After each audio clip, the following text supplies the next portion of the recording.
So we're reading Bamidbar Chapter 13. This is the famous story of the Meraglim. Interesting to note that the word Meraglim is not in the text anywhere, not here and not anywhere about these people, if I remember correctly. So that's a language of Chazal. There's many parshas like this where we know them by a certain name, but that name is not to be found in the text itself. There's famously also another version or another retelling of this story in Sefer Devarim, where Moshe talks about it, and there's retellings of the story in Sefer Tehillim, maybe in other places also. We will try to read it the way it says here and focus on what is going on. Now, to put it in context for a second, right, as we've discussed a minute ago, they already started their journey towards Land of Canaan, the land of Israel.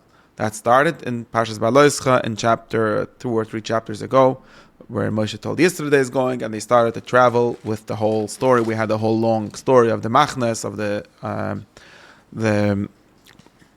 Tekiyas, the whole order, how they were traveling. So this has already been happening. Now, so therefore they're coming close to Eretz Canaan. They're really on the way. They're on the march toward the conquest of Canaan. That's not something that's in the future. They're already on the way. Sometimes we read the story, we don't realize. We think they're like camping in the desert and like randomly sending back. No, they're already on the way.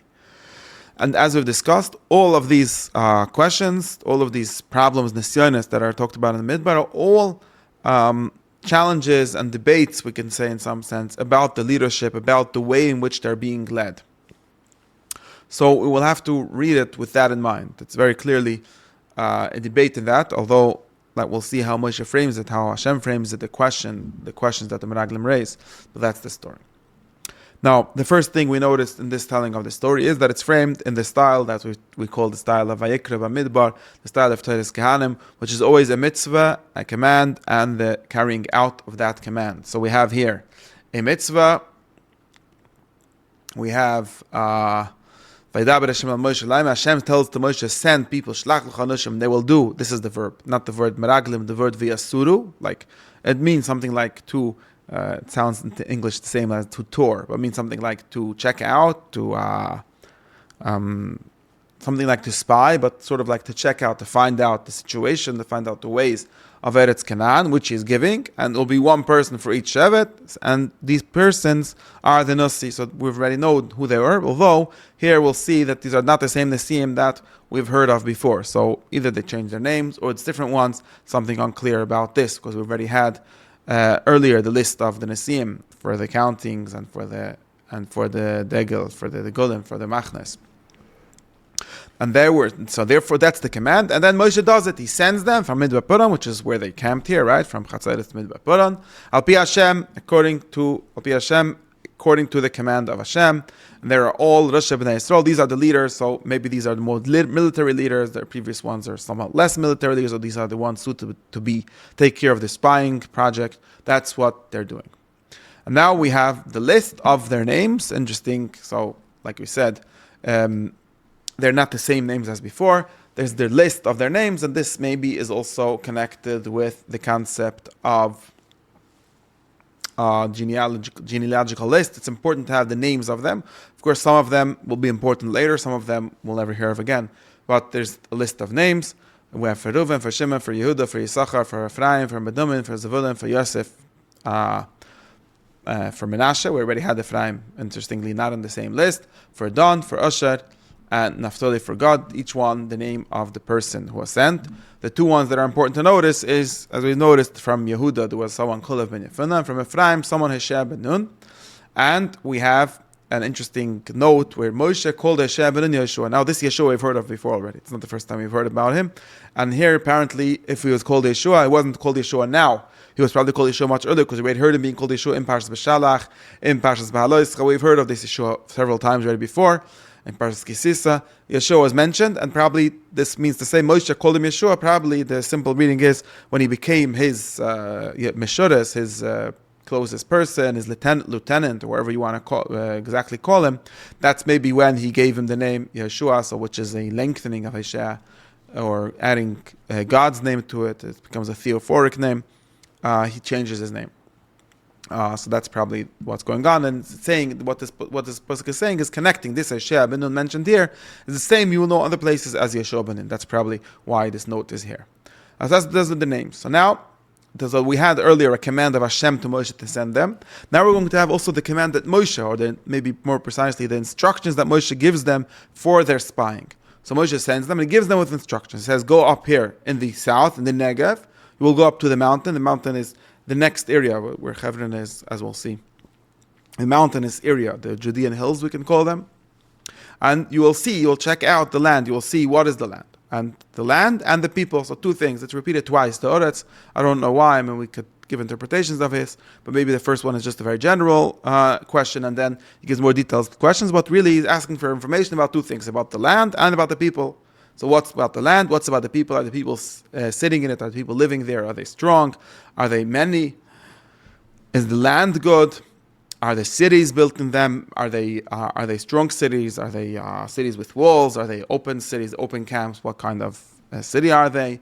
Is the land, the agricultural land, fat or thin or weak? Does it give out good fruits? Does it have trees? So those are two things. There's, as we learn always, there's part of the land which gives out the wheat, the cereals, the grain, and then there's the part in the sense that it gives out trees.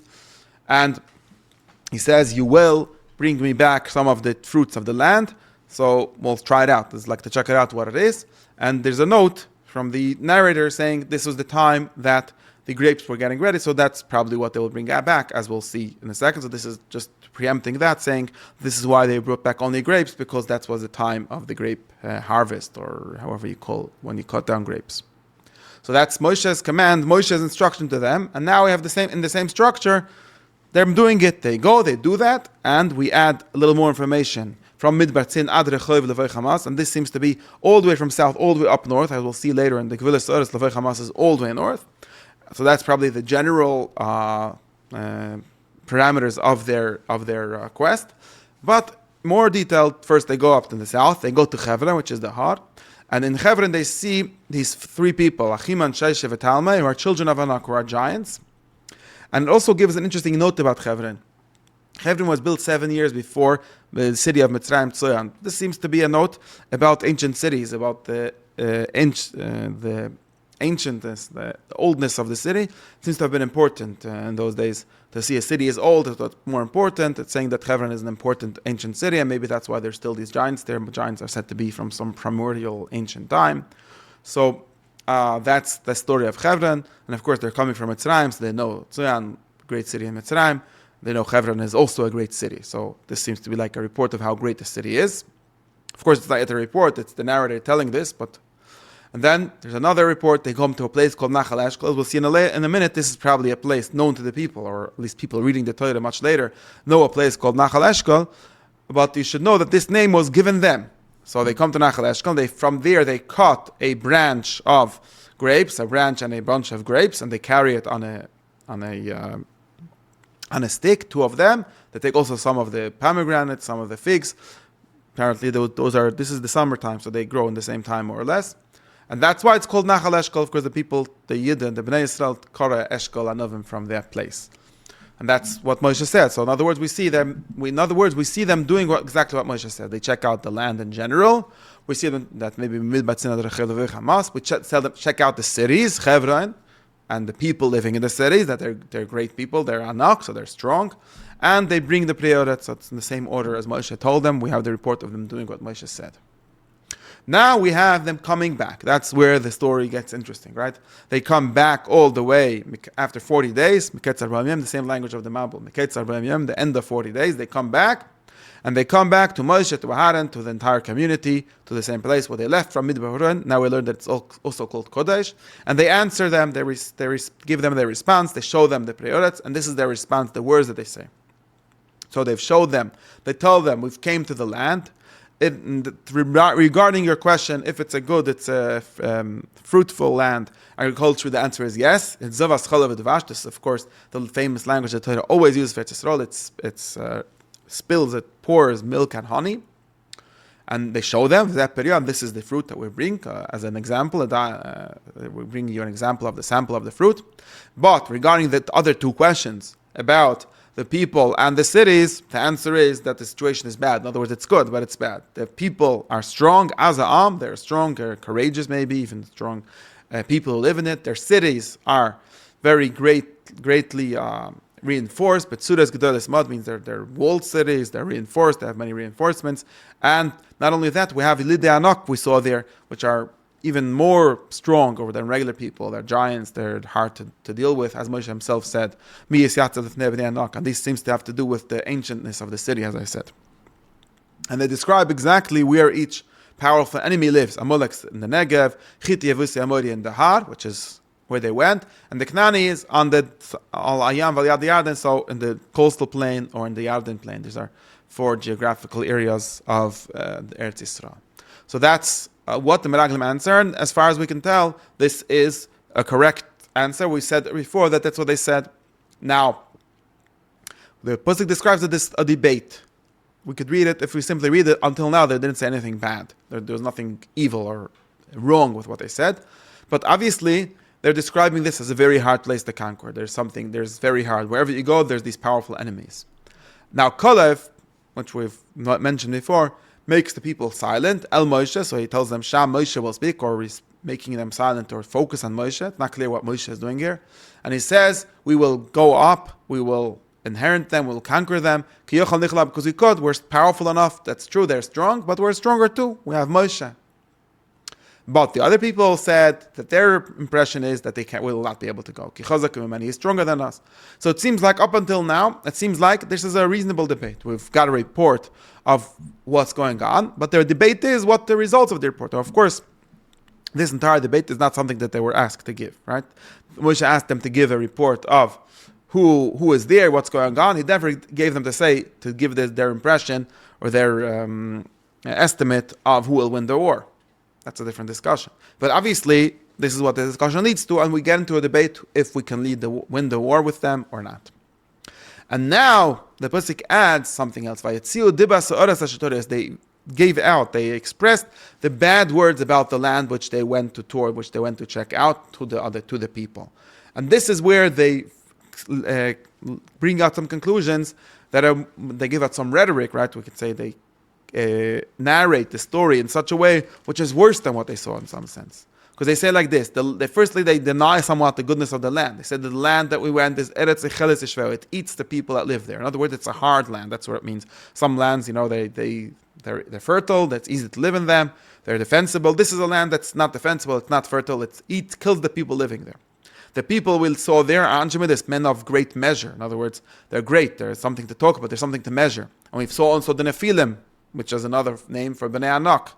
And we seem to ourselves to be like grasshoppers relative to them. And they probably think the same of us. So this is where it says explicitly that the Moitzi Dibas Oretz, we call this in Chazal Lashon Hara. Lashon Hara, as I think, is not necessarily about telling facts. Up until now there were facts, and there's even a reasonable debate. In other words, we'll have to prepare ourselves to be able to win.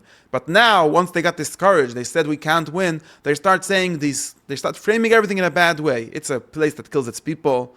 It's the people there are great. There's these giants. They just said they repeated themselves, right? They said already before that they saw the giants.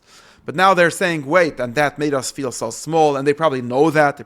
We're probably small to them, just like we feel small relative to them. So this is where the Pasuk explicitly blamed. Vaytzibah Dibas Oretz is explicitly blaming them for speaking in this way. This is the framing of the narrative in a certain way, which they were not asked to do.